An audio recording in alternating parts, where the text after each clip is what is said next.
दूसरों को देख के उनको दुख हो रहा है कि अरे वो $1.5 में बेच रहे थे, हम नहीं कर पाए, हमें बड़ा दुख हुआ, हमारे पास भी आ जाता, इतना भाई जमा है। लेकिन उनकी ब्लेसिंग ये थी कि वो उन्होंने लॉक कर रखा था, वही एक तरह से डिस्गाइज ब्लेसिंग है। मैं यहाँ पे एक छोटा सा एग्जाम्पल दूंगा।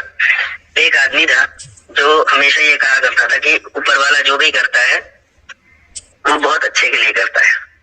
तो ये बात के लिए वो फेमस था कि हर बात पे कोई भी प्रॉब्लम हो, कुछ भी हो, वो बोल देता था ऊपर वाला जो भी करता है अच्छे के लिए करता है। तो एक राजा के यहाँ वो काम करता था, काफी सीनियर पोजीशन पे। तो राजा के यहाँ बैठा हुआ तो एक आदमी आया, वो लोहार था, वो तलवारें बना के लेके आया, नए नए तरह के तलवार, वो उसको दिखाने आया, डेमो देने राजा के पास। तो राजा एक एक करके तलवार उठा के हाथ में लेके देख रहा था कैसा है तलवार। तो बता रहा था कि इससे 2 साइड में धार है, इसमें 1 साइड में धार है, ऐसे एक्सप्लेन कर रहा था जैसे सेल्समैन लोग करते हैं। तो ऐसे करते करते राजा का जो हाथ है कट गया, खून निकलने लगा। एक तलवार में इतना धार था, उसका उंगली कट गया, खून निकलने लगा। तो ये जो आदमी था बगल में बैठा हुआ, इसने बोला कि ऊपर वाला जो भी करता है अच्छे के लिए करता है। तो राजा को बहुत गुस्सा आया, बोला मेरी उंगली कट गई, इसको बोल रहा है कि अच्छा करता है। तो इतना गुस्सा आया, राजा ने बोला इसको जेल में डालो।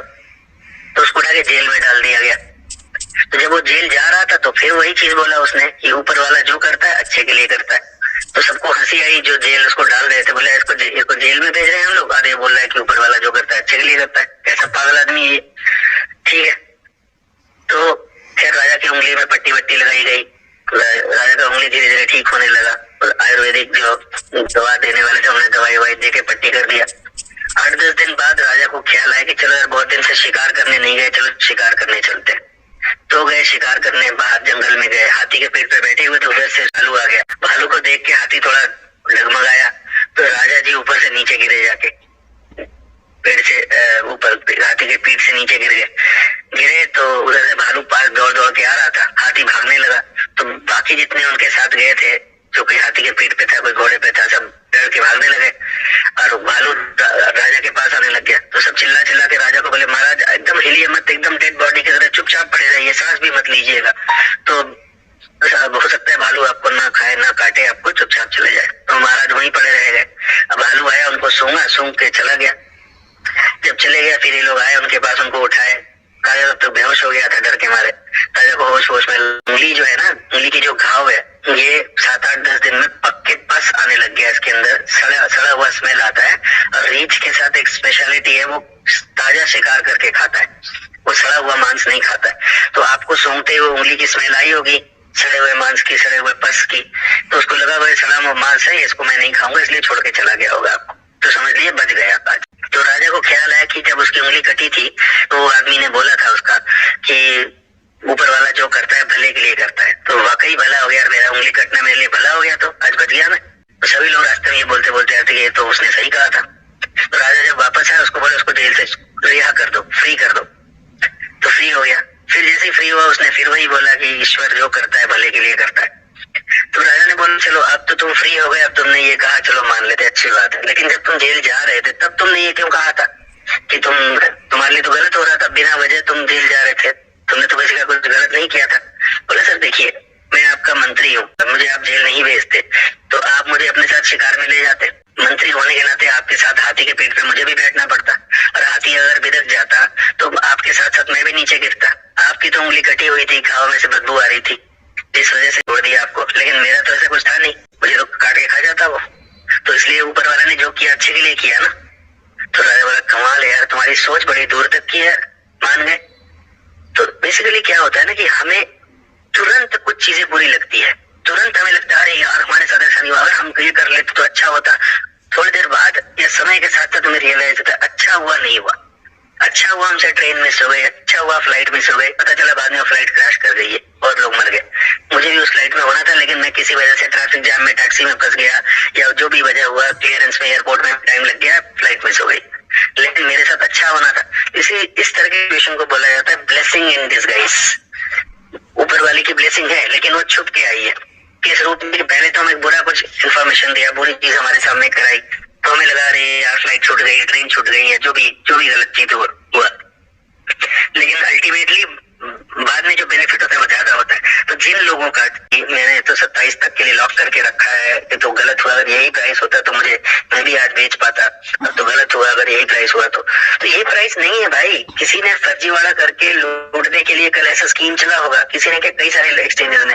तो हमारे जो लालची लोग थे, लालची सो कॉल्ड पायलियर्स थे, जो इंतजार में बैठे थे कि जिस दिन लॉन्च होगा उसी दिन हमें अमीर होना है, और उन्हें जो प्राइस दिखा उन्हें लगा चलो हमने तो कोई पैसा लगाया नहीं, $1.5 मिल रहा है काफी है, तो बेच बाज के। तो उस तरह से, लेकिन उस आदमी का जिसका लॉक किया हुआ था वो बच गए, उनके ब्लेसिंग इन डिस्गाइज हो गया। वो आज नहीं पता चलेगा उन्हें। देखो भाई, निकोलस जी ने आपसे कोई पैसा लिया तो एक चीज समझ में आ रहा है, तुम्हारा विवेक बंद है अभी, और बिना विवेकशील आदमी से बात करना बेवकूफी है। जब कोई सुनने समझने को तैयार नहीं है उसको मैं समझा के मैं अपना एनर्जी क्यों वेस्ट करूं। तो बेसिकली क्या होता है ना कि अगर कोई समझने को तैयार नहीं है उसको खुदा भी नहीं समझा सकता। वो अपनी बेवकूफी करके मानेगा। करो भैया, तुम्हारे भाई है, तुम करो बेवकूफी, खूब दबा के करो, तुम्हारा भाई लॉस होगा तुम्हारा, कल तुम्हें पता चलेगा, तब तुम रोगे।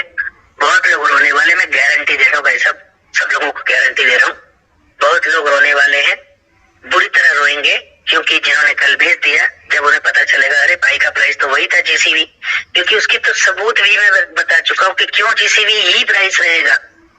आप लोगों ने ऑलरेडी उसको साबित ही कर दिया है जीसीवी की प्राइस को, फिर क्यों आपको विश्वास नहीं है? आप इतने लाखों करोड़ों ट्रांजैक्शंस रोज हो रहे हैं, जितने हमारे मर्चेंट्स हैं उन सभी के पास, है ना, उन सभी मर्चेंट के पास हम लोग क्या कर रहे हैं? तो बेसिकली कहने का मतलब ये है कि देखिए, मोटी बात यह है कि जो लोग सुनना नहीं चाह रहे हैं उनको हम नहीं सुना सकते। उनके क्या बोलते हैं, उनके प्रोटेक्शन की जिम्मेदारी हम पर है। हम सोच रहे हैं सर, वो नहीं सोच रहे, वो सोचते भैया तुम्हारी बात हम क्यों माने, मत मानो यार, मत मानो। इसका मतलब ये हुआ कि पिछले 10 दिन 15 दिन में जब जितनी बार भी मैंने जीसीवी वैल्यू को सत्यापित करने के लिए एविडेंशियल बातचीत की, और वो एविडेंस आप सबके सामने है, आप सब लोग जाके जीसीवी वैल्यू के हिसाब से ही ना सामान खरीद रहे हो दुकानों से। यानी दुकानदार एग्री कर रहा है कि yes GCV value is the standard value, उसके हिसाब से मेरा समोसा या मेरा जो भी प्रोडक्ट है वो समोसा उसका फ्रैक्शन ऑफ पार्ट है और मैं उतने वैल्यू में बेचूंगा। वो एग्री करके तभी ना बेच रहा है, और आप भी एग्री करके तभी ना खरीद रहे हो। तो जब जीसीवी वैल्यू दोनों के बीच में एक्सेप्टेबल हो चुका है और जितनी बार आप खरीद रहे हो बेच रहे हो, आप डेटाबेस में, ब्लॉकचेन डेटाबेस में उस रिकॉर्ड को डाल रहे हो कि हमने जीसीवी वैल्यू के स्टैंडर्ड के हिसाब से परचेजिंग की, ये सामान खरीदा, वो सामान खरीदा, तो वो डेटाबेस में बार बार रिकॉर्ड हो रहा है, और ऐसे अभी तक करोड़ों रिकॉर्ड जा चुके होंगे। तो अब जब लोगों ने एक्सेप्ट कर लिया है, खरीदने वाले और बेचने वाले दोनों ने एग्री कर लिया है कि यही प्राइस स्टैंडर्ड है, और लाखों लोगों ने अभी तक खरीदारी कर लिया है। ये पिछले साल 2023 के मार्च से चल रहा है, जब पाई फेस्ट हुआ था पहली बार, और फिर नवंबर में पाई फेस्ट हुआ दूसरी बार पिछले साल। तो पाई फेस्ट के दौरान जब ये शुरू हुआ पे विद पाई, तो तब से लेकर अभी तक लोग चला ही जा रहे, उसने बंद नहीं किया किसी ने। और भी ज्यादा दुकानदार आने चले, पहले तो वियतनाम, मलेशिया, इंडोनेशिया, इन सब देशों में शुरू हुआ। हम खूब वीडियोस देखते थे, फिर हम सोचते थे इंडिया में भी है क्या कोई शॉप, इंडिया में क्या अपने आप हो जाएगा? हम ही लोगों ने मिल के उन लोगों को बताया, शॉप्स लोगों को रजिस्टर कराया। अब हम लोग अपने ही मतलब मेहनत जो करके हमने इतने सारे मर्चेंट्स को जोड़ा, हम खुद ही भूल गए, हम चले दूसरों की बात मानने में। दूसरे कौन? जो बाहर एक्सचेंज में बैठे हुए लोग हैं। मोटी बात ये मैं बोलना चाह रहा हूँ कि जल्दबाजी, जल्दी का काम शैतान का होता है। ये हम तो आज से नहीं, हम बचपन से जानते हैं इन बातों को। तो कल जिन लोगों ने अपनी जल्दबाजी दिखाई, उन्होंने शैतान को बुला लिया अपने पास, अपने काम का सत्यानाश कर लिया। वो पछताएंगे जरूर, इसमें दो राय नहीं है। अभी क्या हो रहा है कि हम लोगों ने इन जीसीवी वैल्यू पे इतने सारे मर्चेंट्स को रजिस्टर किया, मर्चेंट्स ने जीसीवी वैल्यू पे लेने को एग्री कर दिया, तो खरीद फरोख्त भी चल रही है, यानी कि मर्चेंट्स ने एग्री कर लिया है इस प्राइस को। इसका डेटाबेस बन चुका है, डेटाबेस में लाखों लाखों करोड़ों, हो सकता है करोड़ में डेटाबेस जा चुका होगा, जिसमें ये साबित हो रहा है कि पाई जीसीवी पर ही ट्रांजैक्शन हो रहा है। तो हुआ क्या होगा, मैं जस्ट बता रहा हूँ आपके सामने कि जितने ही एक्सचेंज वाले हैं, हो सकता है उन लोगों ने हमारे निकोलस सर को अप्रोच किया होगा कि ठीक है सर, आप लॉन्च कर रहे हैं, हमको खबर मिली है 20 तारीख को, तो हम आपने अपने अपने एक्सचेंज में आपका पाई को हम लॉन्च कर देंगे, हम $0.1 में करेंगे, क्योंकि हमने बिटकॉइन को $0.01 में किया था, चलिए आपके लिए हम $0.1 रख देंगे, है ना, ऐसा वैसा। तो निकोलस साहब ने मना कर दिया, अभी जरूरत नहीं है, हमें एक्सचेंज वालों की कोई मदद की जरूरत नहीं है, हमारा ऑलरेडी पाई जो है इतना पॉपुलर है कि लोग खरीद फरोख्त कर रहे हैं, उससे सामान खरीद रहे हैं, है ना, गुड्स एंड सर्विसेज ले रहे हैं उसके। उसके बदले में। तो हमें कोई जरूरत नहीं है अलग से पाई को एक्सचेंज में लॉन्च करने की या लोगों को दिखवाने की कि आके आप पाई खरीदो रुपया देकर। हमें कोई जरूरत नहीं, हमारा प्राइस ये रहेगा, ये ऑलरेडी सत्यापित प्राइस है भाई, इसके इतने सबूत हैं, इतने सारे ट्रांजैक्शन हो चुके हैं, सारे डेटाबेस में हमारे सबूत हैं। तो इन्हें लगी होगी तकलीफ कि इनका एक माइंडसेट अभी से बना हुआ है काफी सालों से, तो समझिए जब से बिटकॉइन आया है कि भाई हमारे बिना कोई मार्केट में आ ही नहीं सकता, हम बिग प्लेयर हैं मार्केट के, हमारी पूरी लॉबी है, हम सारे क्रिप्टो करेंसी एक्सचेंज वाले जो हैं हम ही डिसाइड करेंगे कौन आएगा कौन नहीं आएगा, हमारे वजह से ही तो। क्योंकि उनके दिमाग में क्या है, क्रिप्टो करेंसी मतलब आदमी रुपया देकर खरीदेगा और कल जब बेचेगा तो उससे ज्यादा रुपया बनाएगा, बस इससे ज्यादा कोई सोच उनकी है ही नहीं। वो सोच ही नहीं पा रहे हैं कि पाई के बदले में सामान मिल रहा है ऑलरेडी, ये बात उनके यकीन के बाहर है। हमें तो यकीन है, हम तो देख रहे हैं, हम अपने आसपास के मर्चेंट्स के पास जाके सामान खरीद के उसको और भी प्रूफ दे सकते हैं, अपने आप को समझा सकते हैं, भैया देखो हमने खरीद लिया, तो इससे बड़ा प्रूफ और क्या हो सकता है। बेसिकली मोटी बात ये है कि उन एक्सचेंज वालों को हमारे, हो सकता है हमारे निकोलस साहब या उनके टीम के लोगों से जब वो मिलने गए होंगे या बातचीत हुई होगी, तो इनके तरफ से मना कर दी गई होगी, नहीं भैया तुम्हारी कोई जरूरत नहीं है, तुम एक्सचेंज वालों से हमारा कोई लेना देना नहीं, हमारा तो ऑलरेडी चल रहा है, ठीक है। हम जब ठीक समझेंगे हमारे प्राइस पे जो एग्री करेगा वो एक्सचेंज वाले को हम अलाउ करेंगे। इन्हें लगे अच्छा हम यहाँ के किंग हैं, हमारे बिना एक पत्ता भी नहीं हिलता, तुम हमें सिखाओगे कैसे करोगे बिजनेस, चलो ठीक है हम अपनी मर्जी का प्राइस कोट कर ही सकते हैं। कर दिया उन्होंने कल कोट। तो हमारे जो पायनियर्स थे जो इस उम्मीद में बैठे हुए थे 4 साल 5 साल से कि जिस दिन पाई लॉन्च होगा उस दिन मैं अमीर हो जाऊंगा, अपना हवाई जहाज खरीदूंगा, हेलीकॉप्टर खरीदूंगा, उस तरह की छोटी सोच वाले जो लोग थे जिनके अंदर सब्र नहीं था, वो लोग कल चले गए शिकार बन गए होंगे अभी तक शिकार। सुनने में आया 200 मिलियन पाई का कल सेल परचेज हुआ है, इसका मतलब 20 करोड़ पाई बिके हैं कल। ठीक है भैया बिके, अच्छी बात है। तो एक तरह से देखा जाए तो वो लोग जो जल्दबाजी में अमीर होने के फिराक में थे वो कल सब लोग चले गए, मेजॉरिटी ऑफ लोग चले गए, हो सकता है कुछ एक बच्चे भी होंगे, तो अच्छी बात है ना, हमारे लिए अच्छा हुआ, हम शांति से आराम से अपना करेंगे, बहुत जल्दी अनाउंसमेंट होगा पाई का प्राइस। हो सकता है कुछ एक्सचेंज वाले जो अभी जो एग्री करने के लिए उनके दिमाग में घुस नहीं रहा है कि इतना बड़ा अमाउंट कैसे हो सकता है लॉन्चिंग के टाइम पे।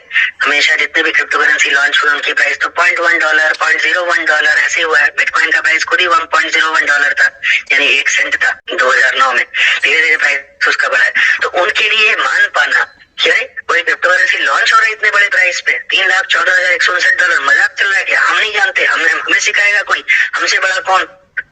इसलिए क्योंकि वो लोग दिमाग खोल के इस बात को समझने के लिए तैयार ही नहीं है, उनके पास वो सोचने की ताकत नहीं है कि वो बोल पाए। तो देखिए ओवरऑल ये हुआ कि चूंकि उनके बुद्धि के दिमाग के हिसाब से जीसीबी प्राइस को एक्सेप्ट कर पाना, समझ पाना ही इम्पॉसिबल है, क्योंकि उन्होंने अभी तक देखा नहीं कुछ। याद है कल मैंने आर्टिफिशियल इंटेलिजेंस का एग्जांपल दिया था कि कैसे डेटा कैप्चर होता है, हमारे जो 5 सेंसरी ऑर्गन्स हैं, आंखें, कान, नाक, जीभ और स्किन, इन 5 हमारे सेंसरी ऑर्गन्स यानी 5 इंद्रियों से हम लोग किसी चीज खुद के बारे में डेटा कलेक्ट करते हैं। कैसा डेटा, अब कोई चीज है हमारे हाथ में, किसी ने कोई चीज पकड़ा दी मान लो, उसको छू के देखेंगे उसका टेक्सचर कैसा है, वो गीला है, सूखा है, शार्प है, नुकीला है, या फिर नरम है, हार्ड है, लकड़ी जैसा फील है, लोहे जैसा फील है, रबर जैसा फील है।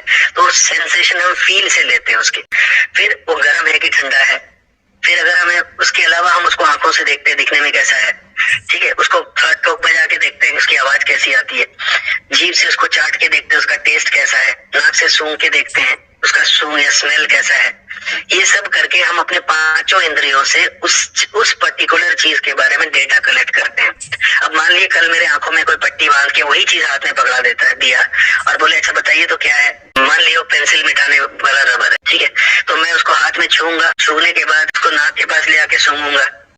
हो सकता है कि हाथ से रबर को दबा के मुझे एक सेंसेशन आ जाए कि हाँ दिखने में ऐसे ही होगा, क्योंकि जैसे मैं हाथ से टच कर रहा हूँ मेरे आंखों के अंदर आंखें एक उसका पहले से बना हुआ इमेज मुझे दिखा रही है कि ये दिखने में ऐसा ही होगा।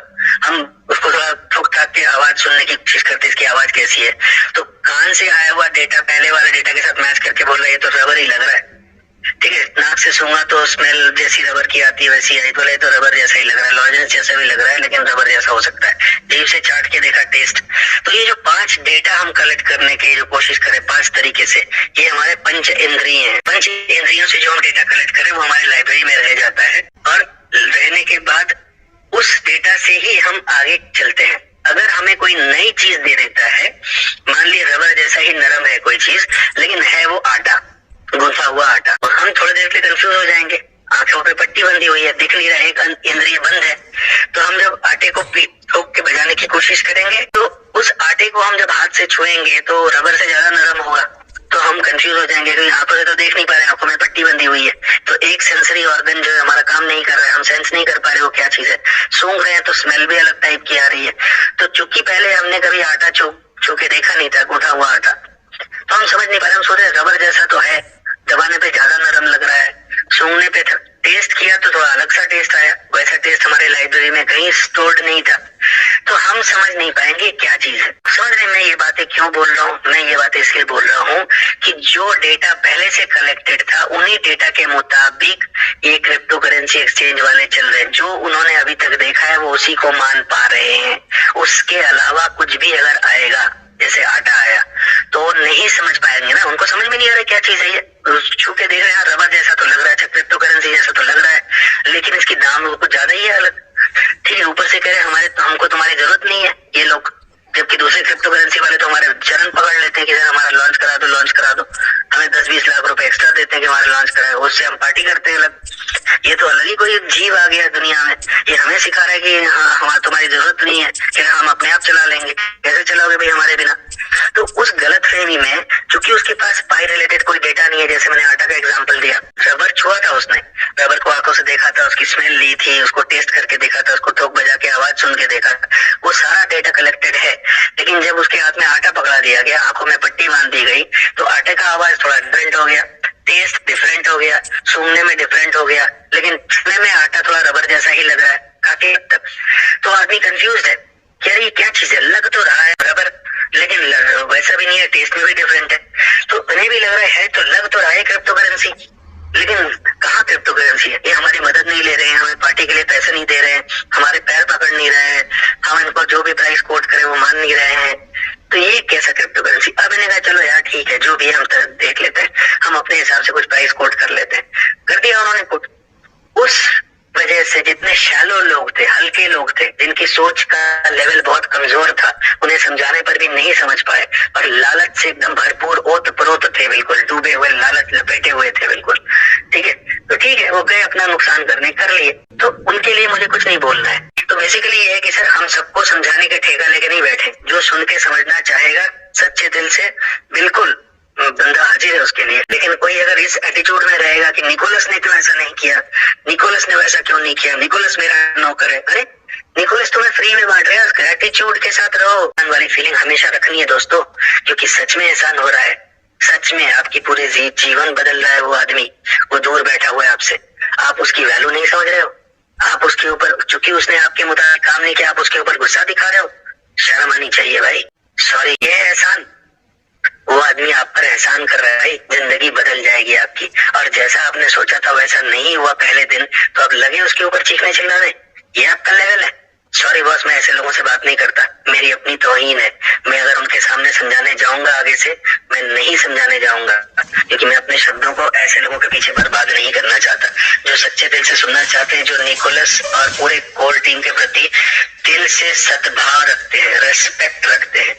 मुझे उनको बोलने में कोई प्रॉब्लम नहीं है। मैं भी उनके प्रति वही भावना रखता हूँ कि ये लोग हमारे लिए भगवान से कम नहीं है, ये हमारी पूरे खानदान की पूरी ज्योमेट्री बदलने वाले, हमारे पूरे अगले कई जनरेशन का पूरा फाइनेंशियल स्टेटस बदल जाएगा, सब कुछ ठीक हो जाएगा, बहुत कुछ करेंगे। क्यों? क्योंकि उनके एहसान हमारे ऊपर है। ये बात हमें नहीं भूलना चाहिए, कभी भी नहीं, एक सेकंड के लिए भी नहीं। तो आई एम श्योर आप सभी लोग इस फीलिंग के साथ ही हो, और जो लोग नहीं है मैं उनसे हाथ जोड़ के बोलूंगा कृपया मेरी बात ना सुने। मैं आपके लिए नहीं बोल रहा हूँ, एटलीस्ट जिस आदमी के अंदर थोड़ी सी भी भावना नहीं है ग्रेटिट्यूड की इस प्रोजेक्ट के प्रति, इस प्रोजेक्ट के जो लोग लीडिंग आइकॉन्स है, यानी कि निकोलस जी हैं, उनकी जो फीमेल पार्टनर है इस बिजनेस में, उनके और भी जो कोर टीम के लोग हैं, जो लोग इस प्रोजेक्ट को बनाने में, ऊपर उठाने में मदद कर रहे हैं, मेरे मन में उन सभी के प्रति डीप ग्रेटिट्यूड है, बहुत गहरा धन्यवाद की फीलिंग है उनके प्रति। और आप सबके अंदर होना चाहिए, जिनके अंदर नहीं है, सच बता रहा हूँ, दे डोंट डिजर्व पाई, उनके लिए पाई नहीं है। वो दूसरा कुछ जाके खरीद लें या दूसरा कुछ जो मन में कर लें। मुझे भी लगा था कि 20 फरवरी को दोपहर को 1:30 बजे लॉन्च करने का मुझे भी समझ में नहीं आया था। जिस दिन डेट लॉन्च हुआ, शायद 10 तारीख के आसपास डेट लॉन्च हुआ था, हमारे स्क्रीन पे आने लग गया था, तब मुझे बड़ा अजीब सा लगा था कि जब 14 मार्च इसका लॉन्चिंग डेट होना चाहिए तो 20 फरवरी अचानक क्यों डिक्लेयर किया उन्होंने। आप बस पेशेंस के साथ इंतजार करिए, बहुत जल्दी आपको दिखा। कितना इंतजार करना पड़ेगा, हो सकता है कुछ दिनों में ही वो अनाउंसमेंट आएगा। इनफैक्ट ये तो हम लोगों को बोल ही दिया गया कि पाई का प्राइस जीसीबी है और इसके सबूत भी हैं आपके सामने, कोई हवा में नहीं बोला गया है, किसी ने बोल दिया आपने बोला। क्योंकि आप विश्वास इसलिए नहीं कर पा रहे क्योंकि ऐसा फिगर आपने कभी सोचा नहीं है सपने में, शायद बहुत बड़ा अमाउंट है। आपने क्या, हम में से बहुत लोगों ने नहीं सोचा, तो बहुतों के लिए इतना बड़ा फिगर मतलब बर्दाश्त कर लेना, मान लेना अपने आप में एक अचरज की बात है। बहुत लोग नहीं मान पा रहे, इसलिए कल वो फिगर मान पाए जो उनके दिमाग में था, $1.5। उनको लगा हाँ ये ठीक है। क्यों ठीक है? क्योंकि पाई, बिटकॉइन, शिटकॉइन जितने भी अभी तक लॉन्च हुए हैं वो कोई $1.5 से भी नीचे लॉन्च हुए हैं। पाई ने तो बहुत अच्छा प्राइस पाया। कल मुझे कोई बोलने आया था कि सर देखा जाए तो पाई को बहुत अच्छा प्राइस मिला है। तो पाई को अच्छा प्राइस मिला है क्या मतलब? नहीं, $1.5 मिल गया, बहुत अच्छी बात है ना। बिटकॉइन का तो लॉन्च 1 सेंट में हुआ था, $1 का 1.25 हिस्सा। इथेरियम का भी शायद वैसे ही कुछ प्राइस में हुआ था। तो उस हिसाब से देखा जाए तो पाई का तो बहुत अच्छा प्राइस है। $1.5 तो बहुत बड़ा प्राइस हो गया उसके हिसाब से। मैंने कहा भैया तुम बस उसी दिमाग में रहो, क्योंकि तुमने वो वाला चश्मा पहन रखा है जो चश्मा अब तक यूज होता रहा है सभी क्रिप्टोज के लिए, वो स्टैंडर्ड। तुम उससे हटना ही नहीं चाहते हो, इसलिए हटना नहीं चाहते, तुम्हारे सोच के दायरे के बाहर है, ऊपर से अमाउंट भी बहुत बड़ा है, तो एकदम असंभव सा लग रहा है। तो ठीक है, लगे तो वो जो दुकानदार इतने लाखों करोड़ों ट्रांजैक्शन हो चुके हैं जीसीबी वैल्यू के हिसाब से, उन्होंने कैसे कर लिया? वो छोड़िए, वो छोटे दुकानदार होंगे। ये जो BYD नाम की कार की कंपनी है जिसकी कार इंडिया में भी बिकती है, आप लोगों ने देखा होगा, अच्छी खासी दाम होती है उसकी, उन्होंने वो कार 17 या 18 फरवरी को, आप देखिए ट्विटर पे है उसका पूरा रिपोर्ट, ठीक है, वीडियो है इंटरनेट पे। उन लोगों ने BYD कंपनी के कार को उन्होंने कॉमन पायनियर्स के लिए 0.2 पाई में बेचा है। एक पाई का 20% दाम पे बेचा है, जो कि लगभग 43-44 लाख रुपीस के आसपास आता है। तो उन्होंने जब बेचा है वो तो खबर लगा के बेचे होंगे ना, वो बेवकूफ तो नहीं होंगे, वो छोटे मोटे दुकान तो नहीं चलाते होंगे। उन्होंने अंदर से खबर लगाई होगी कि इसकी जीसीबी वैल्यू क्या है, एक्चुअल प्राइस क्या है, तब ना जाके उन्होंने बेचा होगा। और क्या पता आने वाले दिनों में BYD ये अनाउंस कर दे कि हम इंडिया में भी BYD जो है इसी प्राइस में पाई में बेचेगा, जो पायनियर है वो खरीद सकते हैं हमसे। हो सकता है बहुत जल्दी अनाउंसमेंट हो। और BYD के देखा देखिए और भी कार कंपनियां है, 2-3 महीने के अंदर वो भी बोले हाँ जी हमारे पास से प्राइस में भी खरीद सकते हो। तब आपको समझ में आएगा, जिन लोगों को भी समझ में नहीं आ रहा है। और BYD छोटी मोटी कंपनी नहीं हो, बिना रिसर्च किए, बिना जानकारी के तो किया नहीं होगा उन्होंने। तो वो सब बेवकूफ हो गए आपकी नजरों में, एक आप ही हो गए सबसे चालाक जो चले $1.5 में अपना पाई बेचने। ठीक है भैया, बेचिए, आपको किसने रोका है? आपका पाई आप कुछ भी करिए, उसको नाले में फेंकिए। ये होता है समझदार और ना समझ लोगों में फर्क। जिन्हें 1000 बार समझा लीजिए आप, वो नहीं समझेंगे और ऊपर से बहस अलग करेंगे, एज इफ आपने उनसे उधार ले रखा है, आपके ऊपर चढ़ रहे हो। तो सरदारों दोस्तों, मुझे ऐसे लोगों के प्रति अपना टाइम वेस्ट करने का कोई शौक नहीं है। इन्हें क्यों समझाऊं मैंने समझाया अभी तक। 14 मार्च जो है उस दिन ही रियल अनाउंसमेंट होगा, हो सकता है। मुझे भी ये लग रहा था कि प्राइस जो अनाउंसमेंट है वो 14 मार्च को ही होगा, क्योंकि पाई का लॉन्च उसी दिन हुआ था। सिंपल सी बात है, कल जो उन्होंने ओपन मेननेट किया, हो सकता है वो स्ट्रेटेजी का पार्ट था। उस ओपन मेननेट के बाद जो एक्सचेंज वाले बदला लेने के चक्कर में थे पाई के साथ कि भाई हम तुम्हारे प्राइस पे क्यों लॉन्च करें, हम तो अपनी मर्जी से कुछ भी प्राइस लॉन्च करेंगे जो हमारे अंदाजे से सही होगा। और उन्होंने अपने हिसाब से पाई प्राइस कोट कर दिया। पाई ने दरवाजा खोल दिया, भाई जिसको बाहर जाना है, आज अमीर बनना है, जाओ जाके बन लो। ठीक है, वो गए, भागे दौड़े गए, फटाफट बेचा, बेच बाच के अमीर हो गए वो कल, है ना। हो सकता है आज हवाई जहाज में घूम रहे होंगे। लेकिन पाई ने तो ये नहीं कहा था कि मैं जिस दिन ओपन मेननेट करूंगा उस दिन प्राइस अनाउंस करूंगा, ऐसा तो कहीं नहीं बोला था। खाली उसने कहा था ओपन मेननेट करूंगा मैं इस डेट को, इस टाइम को। कर दिया उन्होंने, वो अपनी बात पे बिल्कुल टिके हुए हैं, कहीं भी इधर उधर नहीं किया उन्होंने। और कब प्राइस बताएंगे अभी नहीं बताया उन्होंने। 14 मार्च से हो सकता है 4 मार्च के आसपास आपको अनाउंसमेंट आएगा, price would be announced on 14 मार्च, हो सकता है ऐसा कुछ मैसेज आएगा।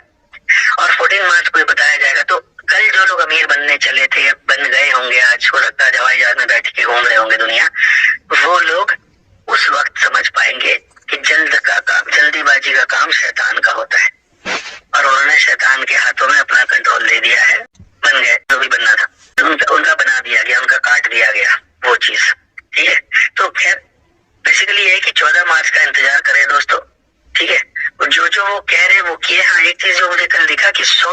एजुकेशन की अनाउंसमेंट हुई थी वो अभी शायद दिख नहीं रहा है, हमें हो सकता है वो 2-4 दिन में दिख जाए।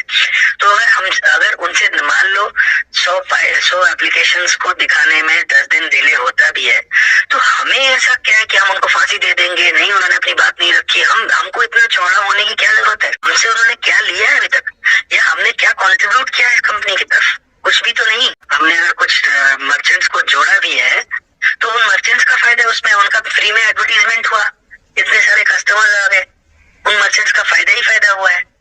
इतने सारे कस्टमर बैठे बैठे आ गए। अब वो वहां पे बोल दे कि भाई मैं 80% पेमेंट कैश में लेता हूँ, 20% पाई में लेता हूँ, क्योंकि 80% में उसने अपना प्रॉफिट निकाल लिया। हो सकता है पहले प्रॉफिट 30% करता था, 10% करने लगा, लेकिन इतने कस्टमर्स भी तो है, इतना माल तो बिका, बैठे बैठे बिका, तो ये सारे फायदे उनको हुए हैं। तो बेसिकली क्या है कि अगर आदमी देखना चाहे ना, पॉजिटिव चीज को देख सकता है, लेकिन माइंडसेट वैसा होना चाहिए। चश्मा अगर काला पहने तो दुनिया काला ही दिखेगा, ठीक है ना। तो इसलिए मैं ज्यादा लोगों को तसल्ली नहीं दूंगा, भाई जिसको जो ठीक लगे वो करे। जो मुझसे सिंसियरली अच्छे से समझना चाहेगा, मैं बिल्कुल हाजिर हूँ उसके लिए। मैं बिल्कुल, मेरे पास जो ज्ञान है, जो भी मैंने अर्जन किया है पिछले 5 सालों में रिसर्च कर करके, वो मैं बिल्कुल शेयर करूंगा। बिल्कुल सही बात है, जो करता है ऊपर वाला ना अच्छे के लिए ही करता है। ठीक, मुझे जो बोलना था, मैं थोड़ा ज्यादा टाइम ले लिया, मैं माफी चाहता हूँ आप सभी दोस्तों से।